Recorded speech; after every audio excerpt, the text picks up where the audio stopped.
yeroo jalqabaatiif kan dhiiga dhangalaasee yeroo jalqabaatiif kan dhiiga dhangalaasee dhiigaan luba nama baase dhiiga dhangalaasee yeroo jalqabaatiif kan dhiigaan cubbuu jalaa nama fure Waaqayyo mataa isaa ta'uusaa argina.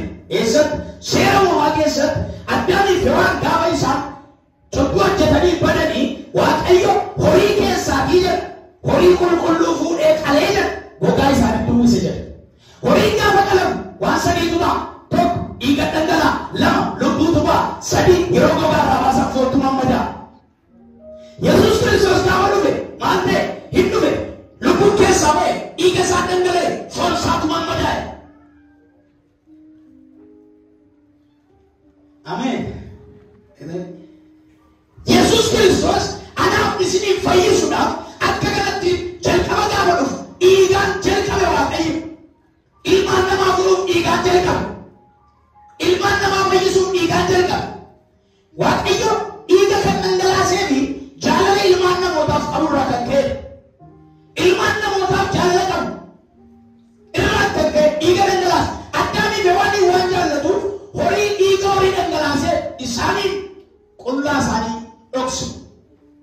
Anaaf isinii dhiiga ilma isaa dhangalaasee anaaf isinii du'a jalaa baase. Gurgee sana garanaa dhaggeeffatu qatti jedhe. Addaamiif Hewaan erga qubanii qullaa isaanii dhoksuudhaaf baala cabsatanii qullaa isaanii dhokfachuudhaaf baala cabsatanii salphina jala ooluudhaaf yaalii godhanii garuu baalli ganama cabsatanii osoo saalaa kanaan ga'in namarraa gogee harca'uu danda'a. Dadhabbiin isaanii itti bubee jira jechuudha.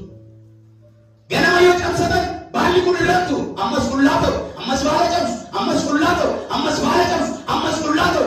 Yesuus Kiristoos garuu yookaan Waaqayyo Abbaan gaafa dhufe isaan bira ga'u ammaan booda dadhabbiin hin jiraattan amantiidhaan jiraatu.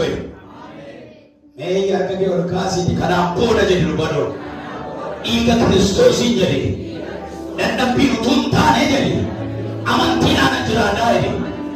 Maqaa Yesuusiin isiniif haa ta'u. Maqaa Yesuusiin siif haa ta'u.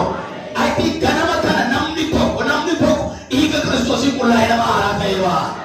Qullaa'ee nama haaraa ta'e ba'a. Ilaa Waaqayyo waa'ee dhiigaa kana gaafa laallu yaalii jara garaa laal. No baalli keessan isiniin furre waan ta'eef horiin qalamuu qaba lubbuun ba'uu qaba. Lubbuun ba'uu qaba. Dhiigi dhangala'uu qaba. Isa booda gogaatu isinitti uwwifama.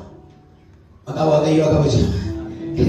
Waaqayyo garuu jaalala ilmaan namootaaf qaburraan kan ka'e horii qulqulluu kana qale. Waan biraa miti ammeenyaan miti. Horii qulqulluu qale jedha. Horii qulqulluu qale. Uumama 2 uumama 3:21 qalee kan inni dhokseef jechuudha. Du'a Addaamiif Hewaan gannata keessatti horiin du'ee qullaa isaanii dhokse kuni kakuu haaraatti immoo Yesuus gooftaadhaan bakka bu'a. Inni maali?